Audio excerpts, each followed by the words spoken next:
In the market, Nam sees an elderly woman every day. She carries a cloth bag and picks up vegetables others discard in front of the stalls. This old woman's name is Trieu, and everyone in Keichi knows her as a pitiful figure. Her husband passed away early, and she had to work tirelessly, raising her son alone. After 2 years of marriage, her son had a daughter. However, when the granddaughter was only 3, tragedy struck. Her son was diagnosed with end-stage kidney failure, and despite the harsh circumstances, his wife left him. She took their daughter and returned to her family, leaving Trieu to care for both her son and granddaughter. Despite everything, the daughter-in-law showed no interest in the children, and Trieu, the grandmother, became the only one fighting for their survival. For years, Trieu worked hard, taking care of the entire family. Unfortunately, she couldn't afford treatment for her son's illness. After 3 years of relentless effort, her son passed away. At the age of 70, Trieu was left to survive on her own. No one was willing to hire an elderly laborer, so she resorted to collecting scraps and selling them to support herself and her granddaughter. Every morning, Trieu would go to the market, picking up discarded vegetable leaves to use as food for the day. Throughout the day, she searched through trash bins on the streets, hoping to find something valuable. In the evening, she would take the scraps she had collected and sell them to make a small amount of money, typically around 350,000 Vietnamese dong. Even this modest sum could only fetch a few cents, but it was all she had. The old woman and her granddaughter relied on each other, but Trieu was deeply afraid. She worried that one day she would no longer be there to care for her young granddaughter. The thought of her granddaughter becoming an orphan haunted her. Her greatest wish was simply to live long enough to see her granddaughter grow up. One morning, as Trieu walked her granddaughter to kindergarten, she handed her 16,000 Vietnamese dong to cover the tuition fees. She carefully counted out the money, checking several times to make sure it was the correct amount. Then, with a tender look, she instructed her granddaughter to keep the money safe and not to drop it on the way to school. To some, 1 million Vietnamese dong might not seem like much, but to an elderly woman like Trieu, it was the result of days of hard work. It took her more than half a month to gather that sum, and she did it with the hope that her granddaughter could continue her education. Despite her sacrifices, Trieu didn't know what the future held, but she had no choice but to take one step at a time. One day, snowflakes began to fall from the sky, steadily and without stopping. Trieu was digging through a pile of trash, sifting through rotten scraps in hopes of finding something useful, like a bottle or a can. As she rummaged, she found 2 cold, hard, sweet dumplings. She ate them with a bottle of mineral water she had brought with her, trying to make do with what little she had. That would be her lunch for the day. As evening fell, Trieu carried a heavy bag full of scraps, trudging along the street. She had planned to sell the scraps at a nearby recycling center. The snow continued to fall, blanketing her shoulders and hair in a layer of white. She looked like a living statue carved from snow. By the time she sold the scraps, she had earned about 250,000 Vietnamese dong, a small but hard-earned sum for her day's work. Trieu felt a brief sense of happiness. As the sky darkened and the street grew quiet, the few remaining people had likely already gone home. The streetlights flickered on, casting a yellow glow over the empty road. As Trieu made her way home, she noticed something unusual. A black leather wallet lay on the side of the road, covered in snow. If Trieu hadn't been walking slowly, she might have missed it, but she saw the wallet just in time and moved closer to investigate. She gently brushed off the thick layer of snow, that had settled on top. The wallet she uncovered was surprisingly thick, still intact, and slightly heavy. Judging by its shape, she immediately guessed it must be valuable. Curious, she opened it and was met with a surprising sight: bundles of cash stacked inside.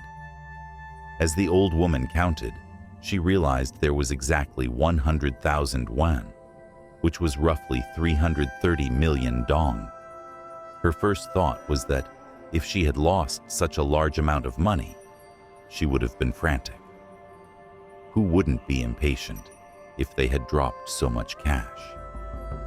The old woman held the wallet in her hands, unsure of what to do next. She reasoned that the wallet must have been recently dropped.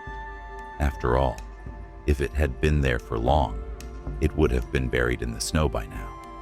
She figured that if someone had dropped it, they would surely come back to look for it. So, the old woman decided to wait by the side of the road, hoping the owner would return.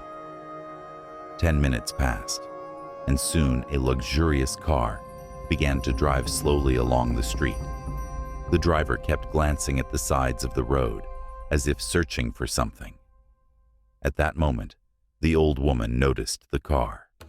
The driver, seeing her standing there, must have found it unusual, because he slowed down, rolled down his window, and asked, "Have you seen something? A wallet? Can you describe it?" When the old woman heard this, she instantly knew that the driver was looking for the wallet. She smiled and replied, "Yes, it's a large black leather wallet, about this size." Both the driver and the old woman described the wallet in detail, confirming that it was indeed the same one. She then took it out from her cloth bag and handed it over. The man took it eagerly, opened it, and immediately his face changed. "This isn't right," he muttered coldly. "Wasn't there 200,000 yuan here? Where did the rest go? Only 100,000 remains. This doesn't make sense." He insisted, "I didn't take any money. I just opened the wallet to see what was inside. If I had wanted to steal it, I wouldn't have waited here for you to come back." The old woman, now visibly anxious, tried to explain herself. "I haven't touched a single yuan," she said, almost pleading. But the man didn't seem to believe her. He was convinced that she had taken the missing 100,000 yuan. No matter how much the old woman tried to defend herself, the man insisted she had stolen it. Panicked and trembling, the old woman reached into her pocket and pulled out a few crumpled bills. "This is all I have," she said, showing him the small amount of money. "I'm just an old woman picking up scraps. How could I possibly have 100,000? Even if you kill me, I don't have it." Her voice was full of fear, but the man remained unmoved. He just stood there, demanding she return the missing money. At that moment, a young girl in her 20s, holding an umbrella, walked by. She noticed the old woman standing there, looking pitiful in her torn clothes, and immediately asked her father, "What's going on? Did this woman drop the money?" The man, hearing his daughter's question, blushed in embarrassment and fell silent. The girl turned to the old woman, her curiosity piqued. "What happened?" she asked. The old woman, looking helpless, explained the situation. "I found your father's wallet, but I didn't take any of the money. Your father claims there's 100,000 missing, but I swear I didn't take it. If I'm lying, let lightning strike me down. I wouldn't even lie about something like this." The young girl looked at her father, puzzled. "Dad, why are you acting like this? You're not old, but you're already so forgetful. Don't you remember? This afternoon, you went to the manager's place and spent 110,000 on goods. After that, you had 90,000 left, which matches the amount in the wallet." At that moment, it dawned on the man. He had indeed made the purchase earlier and hadn't kept track of the money properly. Embarrassed, He finally admitted his mistake. The old woman had not stolen the money after all. The girl turned to her father, blaming him. "Oh, sorry. I forgot to mention," she said, pausing for a moment. "In the afternoon, I had a business transaction, and I only left 90,000 metric tons in my wallet.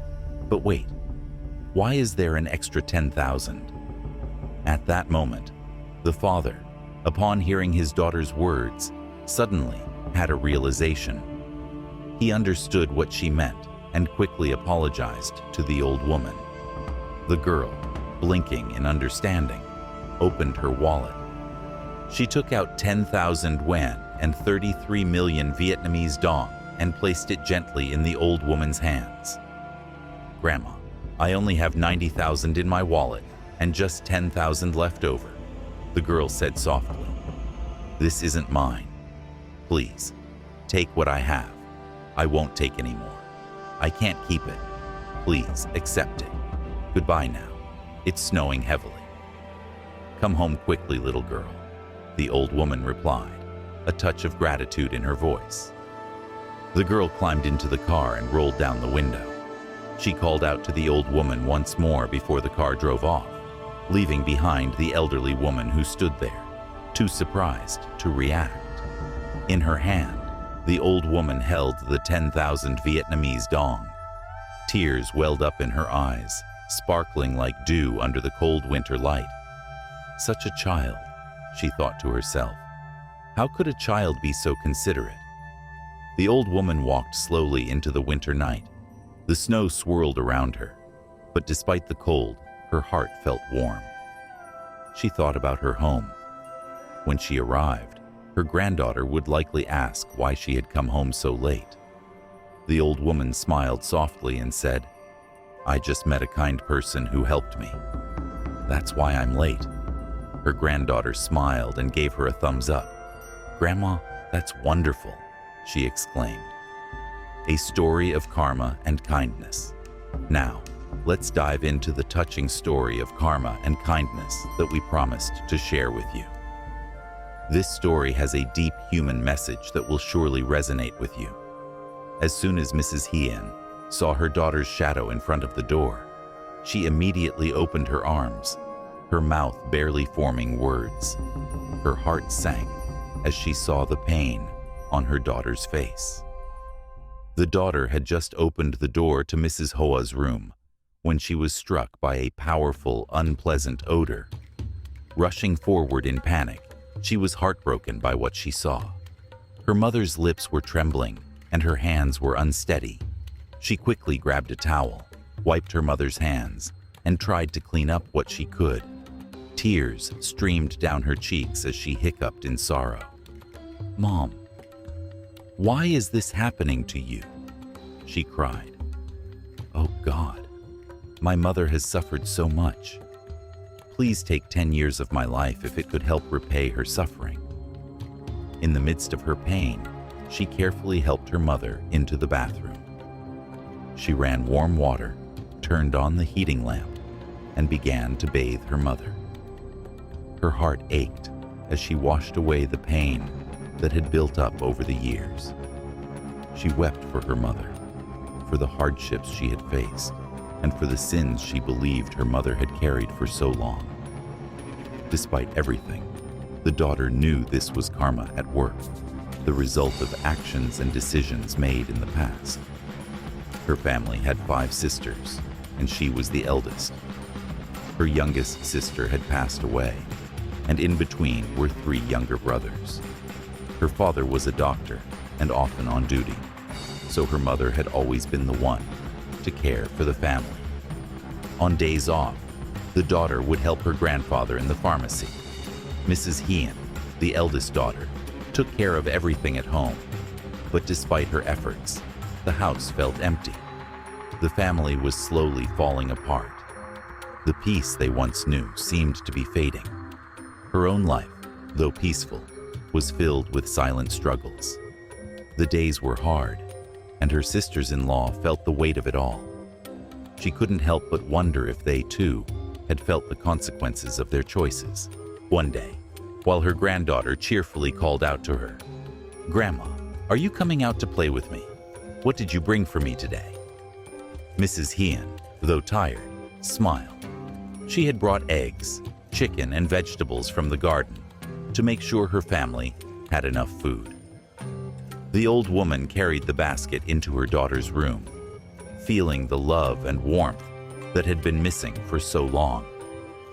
Her granddaughter's excitement brightened the room, and for a moment, the hardships of the past seemed distant.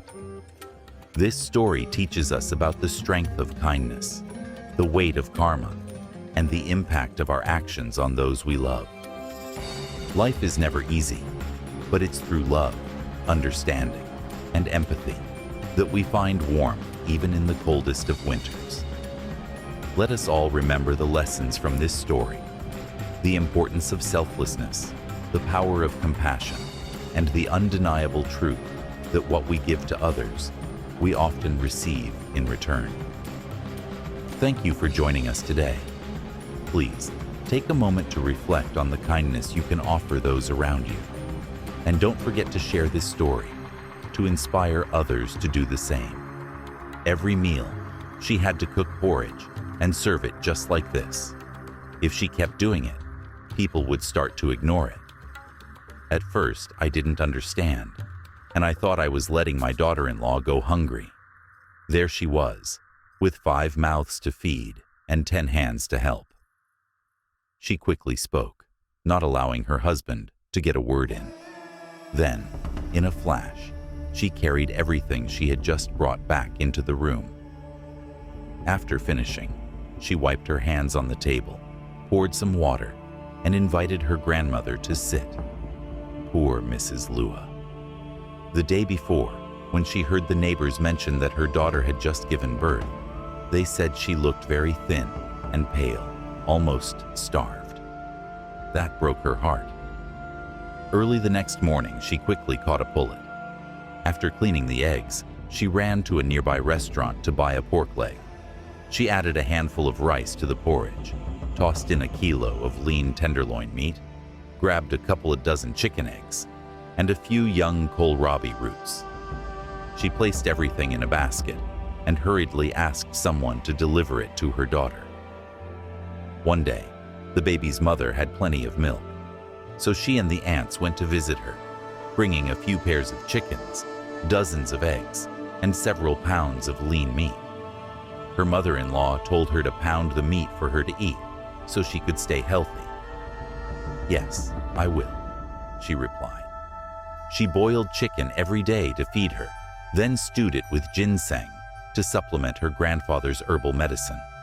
It was all meant to nourish her, but why was she still so thin?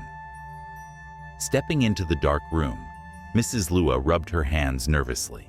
She looked around several times before finally seeing her daughter, lying flat on the bed. The baby was sleeping next to her, and when he heard his mother's voice, Ha got up and reached out. She switched on the red light. "Mom, you just came, but didn't even say hello," she said with a faint smile. Mrs. Hien, alert, turned to look at the boy. "He's so good," she said. "He eats and sleeps all the time." "His mother is so relaxed," she continued. "She's been sleeping day and night for an entire month now. It's not like when I had my baby. I gave him to my mother-in-law, then went right out to work in the fields, planting and harvesting. But now, she's sitting idle, and I can't even bear to see it. My family is rich with food, but there's nothing left for her to eat." Mrs. Lua looked at her son, and a pang of sadness hit her heart. Just a few days ago, Ha's wrists were so round, but now they were so thin and blue-tinged. "Oh my God," Mrs. Lua whispered, her eyes filling with tears. Ha looked at her mother and said softly, "I'll stop eating for you.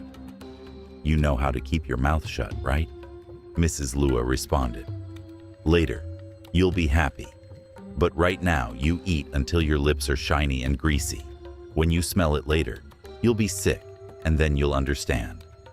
As Ha grabbed her chopsticks to take a bite of the golden fried eggs, She heard the full lecture. Quickly, she pulled her chopsticks back, moving towards the plate of old water spinach at the end of the season. She gently picked up a stalk, dipped it in a bowl of fish sauce, and put it on her rice. As she ate, tears streamed down her face. What was that egg? She thought. Her aunt smiled, happy that Ha was so pretty but still clearly listened to her mother. Your husband told me to steam and boil food for him to eat for nutrition, but now you fried it and forbade me to eat like this. The plate of braised lean meat, with only 6 small pieces, was already mostly eaten. You gingerly picked up the 3rd piece and placed it in the 2nd bowl. Mrs. Hyen sighed deeply. I have to buy meat again, she muttered. Then, she picked up a few pieces of braised lean meat with her chopsticks, carefully placing them on the plate for the mother. As Ha tasted the meat, it seemed saltier than usual. That night, Ha's baby cried out, hungry and thirsty for milk. Ha's husband, hearing the cries, was about to rush in to help. He lifted the curtain, ready to enter, but then paused. He cleared his throat. Men shouldn't go into a mother's room during childbirth. It's dirty and it's harmful, he said. Ha, frustrated and tired, muttered under her breath. So I can't eat with the baby. What else can I do? She wiped her tears away, her heart heavy. The first 3 months of her baby's life were the hardest.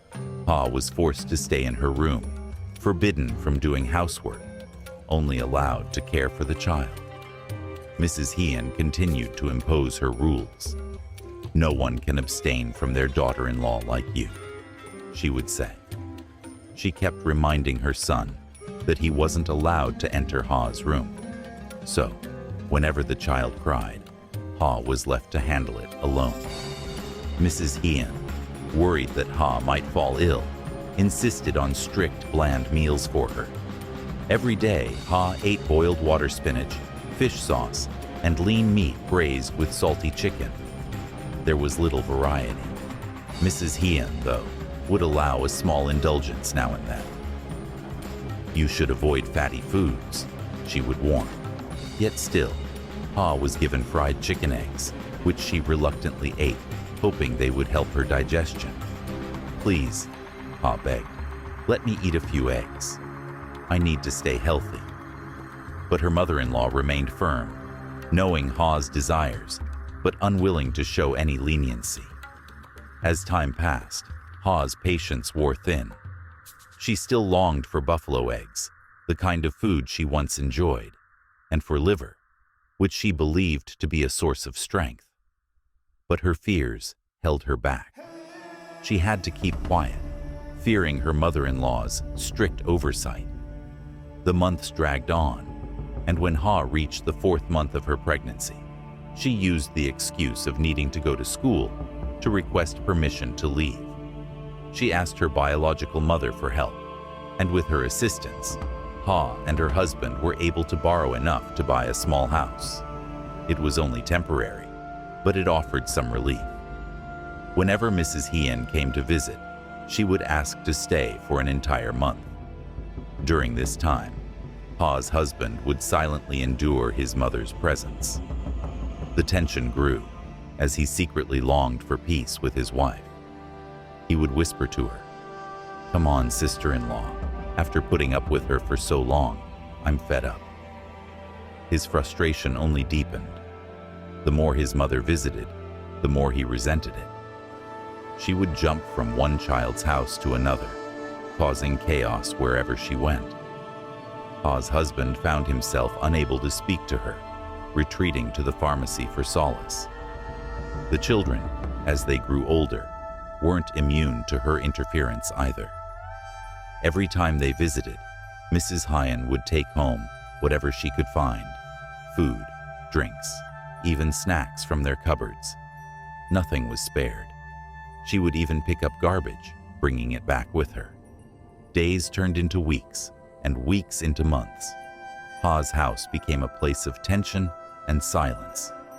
Mrs. Hyen had grown older, and now she was more than just a burden. She would occasionally visit Ha's family, offering advice that often went unheard. Her daughter-in-law, too, grew tired of her constant presence. The house felt empty, despite the constant flow of family members in and out. The reality set in. No one knew how to handle her. Her once sharp mind had begun to deteriorate, and her cravings seemed endless. She would eat anything soft, no matter what it was. Her daughters-in-law, now deeply frustrated, took care of her out of obligation, hiring a maid to help with the constant cleaning. But even the maid could not stand the daily routine, washing blankets and pillowcases, cleaning up after Mrs. Hean, who had become careless, hiding waste in odd places. Her once carefully guarded food was now left in hiding, as she would always find it and eat it, often without permission. The tension in the house grew to an unbearable level. Yet, amid the turmoil, a deep sense of sorrow and regret took root.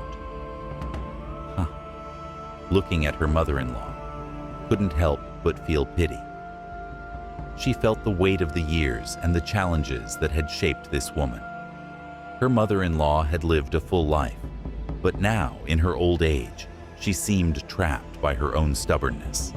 Ha often wished she could exchange her own life for the life of the midwife, but she didn't know when that moment would come. She felt helpless, longing for a resolution that would never fully materialize.